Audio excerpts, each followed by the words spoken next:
तो सबसे पहले तो मैं इंतजामिया कमेटी जो ये सेमिनार आयोजन किया अपने समाज के भीलवाड़ा कोटवाड़ समाज के अध्यक्ष मुश्ताक साहब और उसकी टीम के मुबारकबादी पड़े हम ही हैं जिन्होंने इस छोटी देखो ये कारवा बनेगा आगे।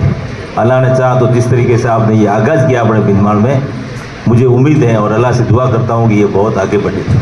बच्चियाँ भी जो बोल रही थी इनमें हिम्मत आएगी इंशाल्लाह। मैंने ऐसे खूब सारे देखे हैं। बच्चियाँ आप घबराने की ज़रूरत नहीं है, अभी तो आगाज़ है आपका। मेरे से पूर्व वक्ताओं ने जितने भी कहे उसमें से अगर 20% आप अपने मन में उतार के उस पर आप चलने की कोशिश करेंगे तो इंशाल्लाह आप कामयाब होंगे। कल की बात कर रहा हूँ, ये रिजल्ट आपका 12th का आया, 10th का आया। मेरे गांव की एक बच्ची है अपने पूरे जालोर जिले में टॉपर आई है, जो आपने सुना होगा। सबसे ज़्यादा मैं आपको मेरा ये अनुभव शेयर कर रहा हूँ, जो बच्चे सरकारी स्कूल में पढ़े। मैं सरकारी स्कूल का स्टूडेंट रहा। आपके इस भीलवाड़ा में मेरा सब्जेक्ट मैथ्स था उस ज़माने में। 84 में या 10th का स्टूडेंट था। 11th मैंने फिर आर्ट्स में किया, तो उस समय का सिलेबस अलग था, उस समय की पढ़ाई अलग थी। इंग्लिश जब हम लोग 6th में आए तब हमारी इंग्लिश शुरू हुई। अभी तो आपका बेसिक इंग्लिश से ही शुरू होता है। तो वैसे टैलेंट तो आपका शुरू से जैसे प्राइमरी से भी आपका शुरू हो जाता है। जैसे डॉक्टर अंकित जी ने कहा, मुझे बहुत अच्छा लगा। अब वो तो ज़माना गया हम लोगों का कि वो करते थे। अब तो आपका बिल्कुल स्टैंडर्ड ही इंग्लिश से शुरू होता है। तो आप में वो सारा हमें 6th और 8th में मिलता था, वो तो आपको फर्स्ट में ही मिल गया। तो आप सबको मेरी ओर से बहुत बहुत धन्यवाद। जो बच्ची हैं जिन्होंने अच्छे मार्क्स 10th में 12th में किए हैं, उम्मीद करता हूं कि आगे भी, क्योंकि अब कंपटीशन का ज़माना है। अब ये मार्क्स आपके वैल्यू बहुत ही, उस ज़माने में मेरे 62% और बहुत सारा 3 महीने तक हम लोगों ने जश्न मनाया।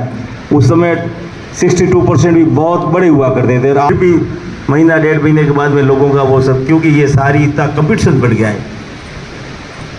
तो मैं सबसे आपसे यही हॉबीज़ है, आपकी अलग अलग हॉबीज़ है। कुछ डॉक्टर आपकी क्या है हॉबीज़, कुछ डॉक्टर बनना चाहते हैं, जो आप जिस एम से गोल लेके चलो कि मुझे डॉक्टर बनना है, कि मुझे पॉलिटिशियन में आना है, कि मुझे ये वकील साहब बैठे, वकील साहब ने आपके सारे शेयर किए पूरी लाइफ के। जैसे इनके वालिद साहब वगैरह इतने शिक्षित थे नहीं, उसके बाद में आपने पढ़ाई शुरू की, उसके बाद में आपको वो मिला, तो पूरा परिवार, इनकी बच्चियाँ भी आज ग्रेजुएशन में सब की हुई है।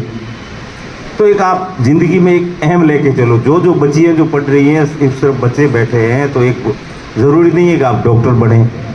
शिक्षा मैंने एक शुरू में जब मैं 8th का स्टूडेंट था तब मेरे एक गुरु ने सिखाया था कि अन्नदानम परमदानम विद्यादानम प्रमथ अनेन सणिका तृप्ति यथार्थ च विद्या। कितना भी अच्छा अपन खा लेंगे तो शाम को वापस भूख लगनी है, लेकिन विद्या एक ऐसी चीज़ है जिस तरफ भी आप जाओगे वो आपका सेल्फ कॉन्फिडेंस, आपका जो आत्मविश्वास, आपका आत्मसम्मान है, वो आपका ऊपर रखेगी। उसके लिए ज़रूरी नहीं कि आप डॉक्टर बने, कि आप इंजीनियर बने। आप किसी भी सूबे में, किसी भी विभाग में आप जाओगे, आप सरकारी नौकरी में जाएं या आजकल तो सरकारी नौकरी या प्राइवेट नौकरी इतनी सारी बढ़ गई है, लोग तो वो सारा लेना चाह रहे हैं। जब आपके पास में एजुकेशन अच्छा होगा तो आपका कॉन्फिडेंस है वो हाई होगा, और जब आपका कॉन्फिडेंस हाई होगा तो आपके काम करने की जिज्ञासा भी हाई होगी। तो मैं यही उम्मीद के साथ में आप सबको मुबारकबाद देना चाह रहा हूँ कि आप अपने फ्यूचर में एक गोल, एक आप लक्ष्य बनाएं कि मुझे वो बनना है। उसके साथ में शारीरिक रूप को भी आप, शिक्षा के साथ में आपका जो मेंटालिटी आपकी मजबूत कब होगी, जब आप शारीरिक मजबूत होगे तब। तो उसके लिए भी आप शरीर में क्या मतलब क्या है, खाने से पीने से, कुछ योगा है, कुछ व्यायाम है, उसको भी अपनाएं ताकि आप शारीरिक मजबूत होंगे तो आपका जो दिमाग है वो मजबूत होगा, और जब दिमाग मजबूत होगा तो एजुकेशन वगैरह सारी चीज़ें मजबूत होगी।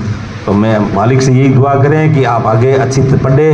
जो आपके इस बार अंक आए, अब आपका जैसे 12th का हुआ, उसके बाद में आपका फर्स्ट ईयर होगा, सेकंड ईयर होगा, जो भी जिस सब्जेक्ट से आप बिलोंग करते हैं, आर्ट्स है, कॉमर्स है, साइंस बायो है, जूलॉजी वगैरह जो भी है, जिसमें आपकी जो एम्बिशियस जो महत्वाकांक्षा है, उसमें आप अपने पे भरोसा रखें, आगे बढ़े। इन्हीं शब्दों के साथ में धन्यवाद। बहुत बहुत शुक्रिया इकबाल साहब। अब आपके सामने